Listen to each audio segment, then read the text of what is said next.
Hello viewers, நீ நான் பார்க்க போறது Solo Leveling Season 1 Episode 3.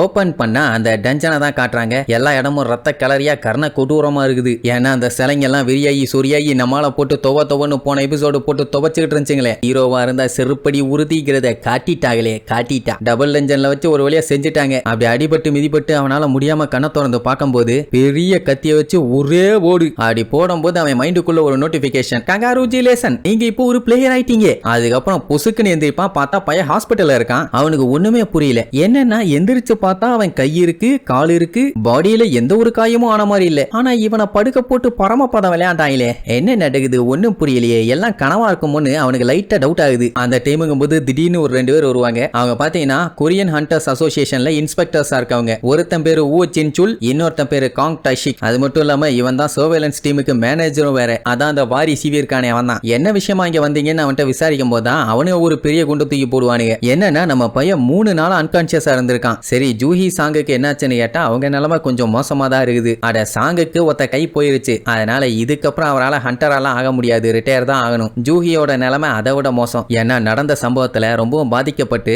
இப்ப சைக்காட்ரிக் கேர்ல இருக்கா. அவ இருக்க நிலைமையை வச்சு பார்க்கும்போது இதுக்கப்புறம் அவளால ஹண்டராலாம் ஆக முடியுமான்னு தெரியல. மொத்தமாவே அந்த டபுள் டஞ்சர்ல இருந்து தப்பிச்சவங்க வெறும் 6 பேர் மட்டும்தான். மத்தவங்க எல்லாம் மண்ண கவிட்டாங்க. ஹண்டரோட நிலைமையை இதான்னு வைங்க, எப்போ என்ன ஆகும்னு சொல்லவே முடியாது. சரி இப்ப இவங்களை எப்படி அவங்க காப்பாத்திருப்பாங்கன்னா, சர்வைவ் ஆனவங்க பண்ண அலாட்டால ஒயிட் டைகர் கில்ட் அடிச்சு புடிச்சு அந்த சம்பவம் நடந்த இடத்துக்கு வந்து பார்த்திருப்பாரு. பார்த்தா நம்ம பையன் சங்கு ஜின்வு எல்லாருமே கொலாப்ஸ் ஆகி அன்கான்சியஸா கலந்துருப்பாங்க. இதுல என்ன ஒரு கொடுமைன்னா இவங்க ஆளுங்க சொன்ன மாதிரி அந்த இடத்துல எந்த ஒரு டெம்பிளும் இல்ல, எந்த ஒரு ஸ்டாச்சுவும் இல்ல. இவங்களுக்கு என்ன ஆச்சுன்னா உடனே இந்த க்ரூ மேல டவுட் வந்திருக்கு. அதனாலேயே தனித்தனியா வச்சு இன்ட்ரோகேட் பண்ணியிருக்காங்க. எல்லாருமே ஒரே மாதிரி பதில் சொல்லியிருக்காங்க. இன்கேஸ் அங்க இறந்து போனவங்க பாடி எல்லாம் கிடைக்காம மட்டும் இருந்திருந்தா இவங்க குரூப் மேலதான் சந்தேகப்பட்டிருப்பாங்க. இப்படி இதெல்லாம் சொல்லிட்டு நம்ம சங்கு கிட்ட உங்களோட 2வது அவேக்னிங்க நீங்க ஃபீல் பண்றீங்களான்னு கேட்பான். அவனுக்கு தூக்கி வாரி போடும். அட ஹண்டர்ஸ்க்கு பாத்தீங்கன்னா ஃபர்ஸ்ட் டைம் எவ்வளவு பவர் கிடைக்குதோ அதுதான் அவங்க பவரே. அதுக்கு மேல எல்லாம் அவங்க என்ன முக்குனாலும் அவங்களால டெவலப் பண்ண முடியாது. ஆனா ரீ அவேக்னிங்னு ஒன்னு சொல்லுவாங்க. அதாவது எதுவும் பண்ண வேண்டாம், அதாவது உள்ளுக்குள்ள இருக்க பவர் வந்து அவேக்னிங் ஆகி வெளியில வரும். அது எல்லாத்துக்குள்ள நடக்காது, ரொம்ப ரொம்ப ரேரா தான் நடக்கும். பட் நம்ம பையன் ஹீரோவாச்சே,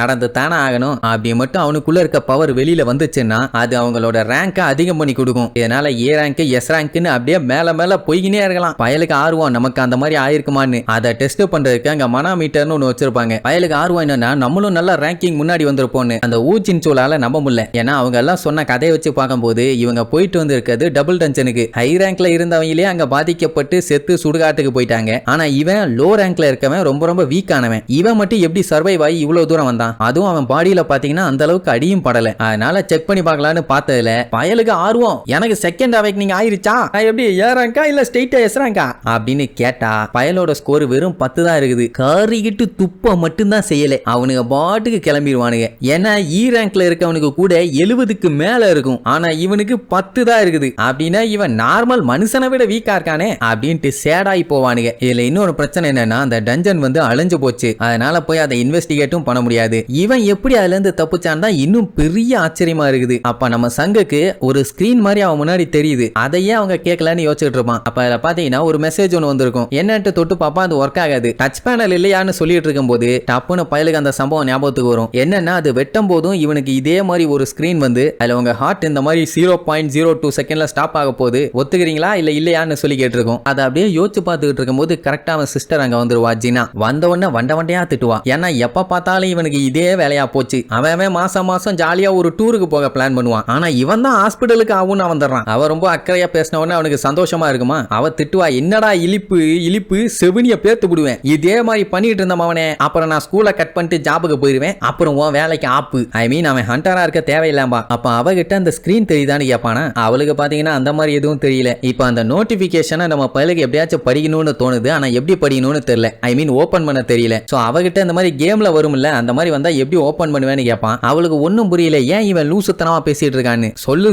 உடனே மெசேஜ் பாக்ஸ் ஓபன் பண்ணும்பா. அவன் அந்த வார்த்தையை சொன்ன உடனே அங்க ஓபன் ஆயிரும். அதுல 2 எண்ணம் வந்து டிக் ஆயிருக்கும். இப்போ நீங்க ஒரு பிளேயர் ஆயிட்டீங்க, அதுல டெய்லி குவெஸ்ட்ல பாத்தீங்கன்னா ஸ்ட்ரென்த் ட்ரைனிங் வந்துருச்சு அப்படிங்கிற மாதிரிலாம் வந்திருக்கும். என்ன நடக்குதுங்கன்னு அவன் ஒரே குழப்பத்துல இருப்பான். அவ சிஸ்டர் பார்த்துட்டு சரி சரி உனக்கு ஒண்ணு ஆகலையே, செத்துக்கிட்டு தொலைஞ்சாத, போயிட்டு வரேன் அப்படின்ட்டு வெளியில வருவா. வெளியில தான் அவ ஃப்ரெண்டு வெயிட் பண்ணிட்டு இருப்பா, உள்ள வர மாட்டா. அப்ப பாத்தீங்கன்னா இன்னும் அவனுக்கு ஏகப்பட்ட நோட்டிபிகேஷன் வந்திருக்கும். அதுல ஒண்ணுல பாத்தீங்கன்னா அந்த சிஸ்டத்துக்கு ஏத்த மாதிரி பிளேயர் விளையாடலன்னா அதுக்கு பெனால்டி கொடுப்பாங்க. அது மட்டும் இல்லாம இந்த சிஸ்டத்தை டிசைன் பண்ணதே பிளேயரை டெவலப் பண்றதுக்காக மட்டும்தான். அதுக்கப்புறம் ரிவார்ட்ஸ் எல்லாம் கொடுத்துருக்காங்கன்னு வேற சொல்லியிருக்கும். அது என்ன ஏதுன்னு அவனுக்கு ஒன்னும் புரியல. சரின்ட்டு அந்த டெய்லி கொஸ்டின் ஒன்னு கொடுத்துருப்பாங்களே, அது என்னன்னு பார்க்கலான்னு கன்ஃபார்ம்னு சொல்லுவான். பாத்தீங்கன்னா 100 புஷ்அப்ஸ், 100 சிட்அப்ஸ், 100 ஸ்குவாட்ஸ், 10 கிலோமீட்டர் ரன்னிங், இதை மட்டும் டெய்லி அவங்க பண்ணலைன்னா அவங்களுக்கு பெனால்டி. அட பேதியில போனவனுங்களா, நானே முடியாம ஹாஸ்பிட்டல்ல படுத்திருக்கேன், என்ன போய் 10 கிலோமீட்டர் ஓடு 100 டே முக்குன்னா போங்கடா டுபாக்கூறுகளான்ட்டு அவன் பாட்டு கவுந்துருவான். இங்க அந்த கொரியன் ஹண்டர்ஸ் அசோசியேஷனை சேர்ந்த 2 பேரு அவங்க சேர்மனுக்கு கால் பண்ணி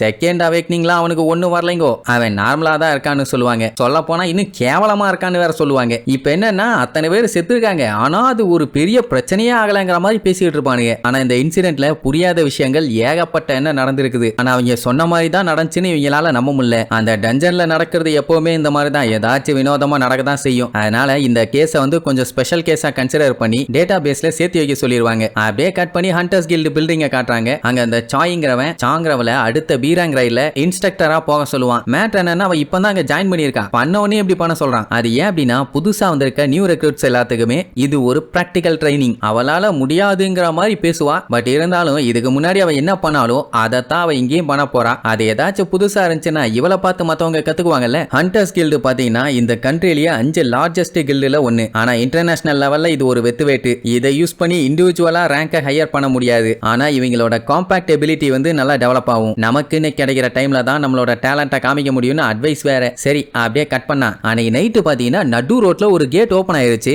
அட்டம் கொய்யால அப்படின்ட்டு ரோட பிளாக் பண்ணி அப்படியே ரூட்டை மாத்தி விடுவாங்க. இனி இதுக்கப்புறம் ஹண்டர்ஸ் வந்து ஒரு கை பார்த்தாதான் உண்டு. அப்படியே கட் பண்ணி நம்ம சங்க காட்டுறாங்க. பையன் நல்லா குரட்டை விட்டு தூங்கிட்டு இருக்கான். அவனுக்குன்னு கொடுத்த ட்ரைனிங்க அவன் எதுவுமே பண்ணல. அதுவும் பாத்தீங்கன்னா ஒரு நோட்டிபிகேஷனா வரும். அப்போ சடனா பாத்தீங்கன்னா அந்த இடமே கண்ணா பின்னான்னு அதிருமா. ஐயோ பூகம்பம் வந்துருச்சான்னு பதறி போய் கண்ணை மூடிட்டு திறக்கும் போது பையன் ஹாஸ்பிட்டல்ல ஏதோ ஒரு டெசர்ட்ல இருக்கான். பின்னாடி பாத்தீங்கன்னா ஒரு பெரிய சைஸ் சென்டிபீடே. இது ஒரு பெனால்டி குவெஸ்ட். பையன் பிராக்டிஸ் பண்ணல, அதனால இந்த பனிஷ்மெண்ட் 4 மணி நேரம் போராடி எப்படியாச்சும் அதுகிட்ட இருந்து தப்பிச்சாகணும், இல்லைன்னா டெஃபினட்டா ஷங்கு கன்ஃபார்ம். அவன் ஷாக் ஆயிருவான், என்னடா என்ன வச்சு காமெடி பொங்கல் கிண்டிட்டு இருக்கீங்களான்னு. இவன் இங்க வந்துட்டான்னா அப்ப ஹாஸ்பிட்டல்ல இருக்கிறது யாருன்னு போய் பார்த்தா அங்க யாருமே இல்ல. நர்ஸ் எல்லாம் பார்த்துட்டு ஓ மை காட் பேஷண்ட காணுமே அங்க ஒரே பரபரப்பு. எங்க நம்ம பையன் ஆத்தாடி ஆத்தா இப்படி வந்து கோர்த்து விட்டாங்களேன்னு அவன் பாட்டுக்கு ஓடிக்கிட்டே இருப்பான். ஒண்ணு வந்தா பரவாயில்ல, அடுத்தடுத்து ஒன்னொன்னா வந்துகிட்டு இருக்குது. இப்படியே ஒரு 2 மணி நேரம் சமாளிச்சிட்டான். என்ன 2 மணி நேரம்? அதே நேரம் ஹாஸ்பிட்டல்ஸ்ல ஒரே கலவரம். ஆளை காணோம், எங்க போனான்னு தெரியலையேன்னு நர்சஸ் எல்லாம் வெறித்தனமா தேடிட்டு இருக்காங்க. அவங்களுக்கே புரியல, ஏன்னா அவன் ஹாஸ்பிட்டலை விட்டு போயிருந்தானா டெஃபினட்டா தெரிஞ்சிருக்கும். 2 மணி நேரமா தேடியுமே ஆளை காணுமேன்னு. எங்க நம்ம பையனும் ஓடுவான் ஓடுவான் ஓடுவான். கிட்டத்தட்ட 4 மணி நேரமும் ஓடிட்டான். இன்னும் 1 நிமிஷம் தான் இருக்குது. அதுக்கு மேல அவனால ஒரு ஸ்டெப் எடுத்து வைக்க முடியல. அதுவும் பக்கத்துல வந்துருச்சு.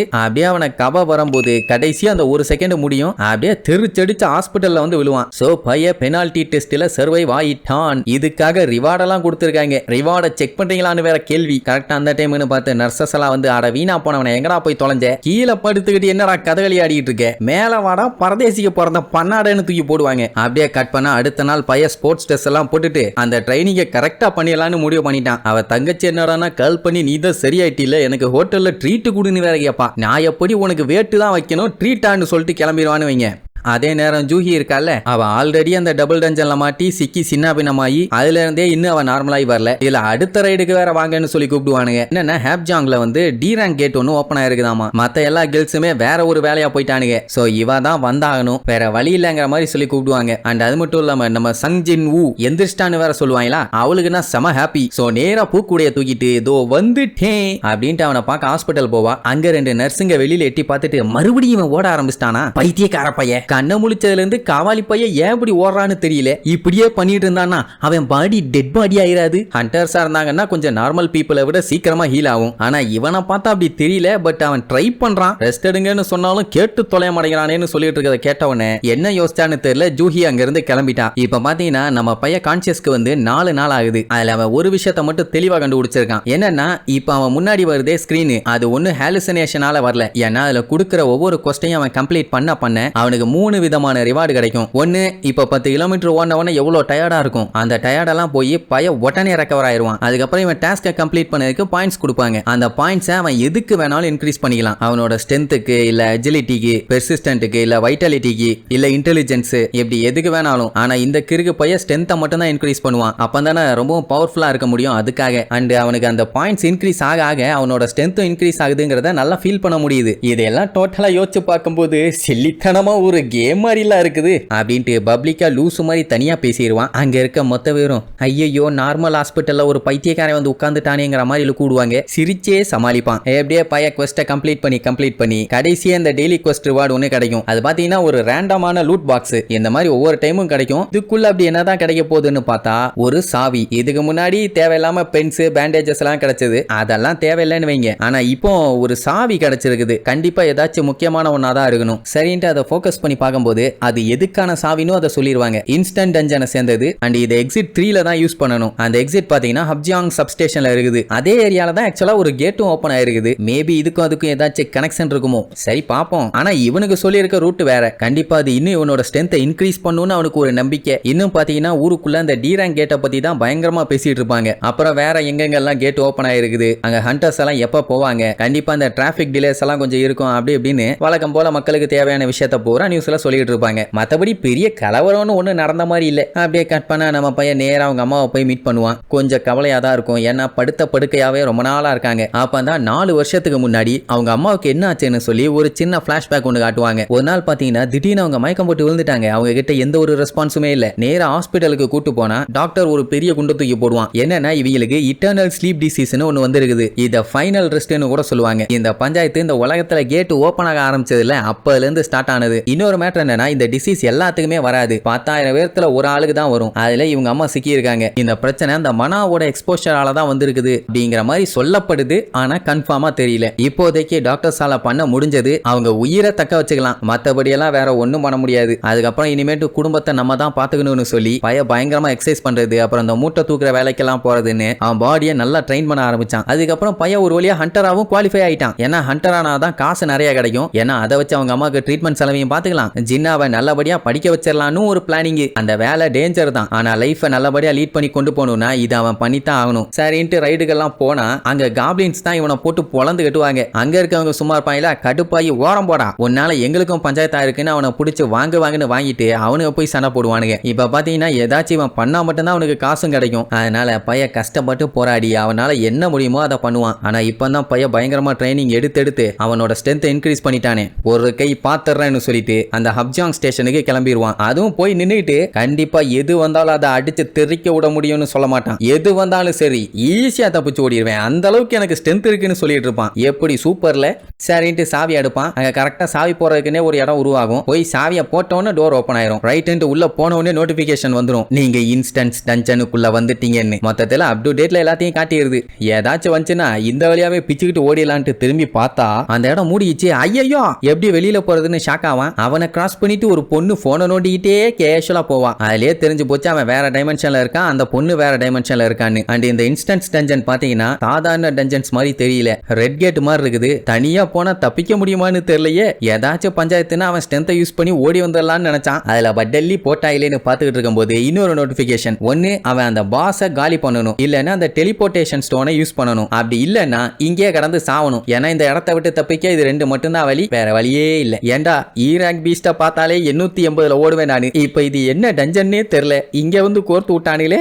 ஆளுங்க இல்லாம எப்படா இங்க இருக்க பாஸை நான் காலி பண்ணுவேன். ஐயோ தேவையா எனக்கு இந்த வேண்டாத வேதனை. சரி இதை விட்டா வேற வழி இல்ல, பண்ணி தொலைறேன்னு அந்த சபைக்குள்ள அப்படியே போவான். அப்ப திடீர்னு பாத்தீங்கன்னா வழியில ஒரு 3 காப்ளின்ஸ் வந்துருவாங்க. ஆல்ரெடி காப்ளின்ஸுங்க தான் நம்மால வயித்துக்குள்ள கத்தி விட்டு கிண்டுன்னு கிண்டுச்சிங்க. இப்ப மறுபடியும் அது கூட தான் சண்டை பண்ணும். ஒன்னு இருந்தாலே ஒண்ணுக்கு போற அளவுக்கு அடிக்கும். இதுல 3 சங்கு, நமக்கு சங்கு தான் அப்படின்ட்டு கஷ்டப்பட்டு முக்கிய முனைங்க அந்த காப்ளின்ஸ் கூட சண்டை போடுவான். அது அவனை அட்டாக் பண்றாங்கிற பேர்ல பட்டாத பாடு படுத்திட்டு இருக்குமா. என்ன வெறி வந்துச்சுன்னு தெரியல. சரி ட்ரை பண்ணுவோன்னு கத்தி வச்சுட்டு ஒரு குத்துவான். காப்ளின் வயித்துக்குள்ள கத்தி போயிருச்சு. சொல்ல போனா ஒரு பீஸ்ட காலி பண்ணிட்டான். இனி பேலன்ஸ் இருக்கிறது 2 தான். அதையும் சரக்குன்னு வெட்டி காலி பண்ணிடுவான்னு வைங்க. அதுவும் பய திணறுன்னு திணறி இருக்கான். பட் ஆனா இதுவே ஒரு பெரிய இம்ப்ரூவ்மெண்ட் தான். ஒரு காப்ளினை கூட சமாளிக்க முடியாத ஆளு இப்ப தனியால நின்னு 3 சமாளிச்சிருக்கான். நல்ல விஷயம் தான் யோசிச்சுட்டு இருக்கும்போது திடீர்னு ஃபாக்ஸ் மாதிரி ஒன்னு பிச்சுக்கிட்டு வரும். அதை அட்டாக் பண்ண வருதுன்னு கத்திய வச்சு தடுக்க போவான். அந்த கத்திய கடிச்சு சில்லா திரிக்க விட்டுரும். வாய பாத்தீங்களா ஸ்டீல் ஸ்டீல். இனி எதை வச்சு பைய சண்டை போட போறான்னு தெரியல. ஆனா ஒண்ணு மட்டும் உறுதி, இது காப்ளின்ஸை விட பயங்கர ஸ்ட்ராங். இத ஸ்டீல் ஃபேங்கட் லைக்கான்னு சொல்லுவாங்க. சரி தப்பிச்சு ஓடிடலான்னு பார்த்தா கால் மூவ் பண்ண முடியுது. பயத்துல கிடு கிடு கிடு கிடுன்னு ஆடுது. ஐயோ இந்நேரம்னு பார்த்து என் பாடி மைக்கேல் ஜாக்சன் ஸ்டெப் எல்லாம் போடுதே.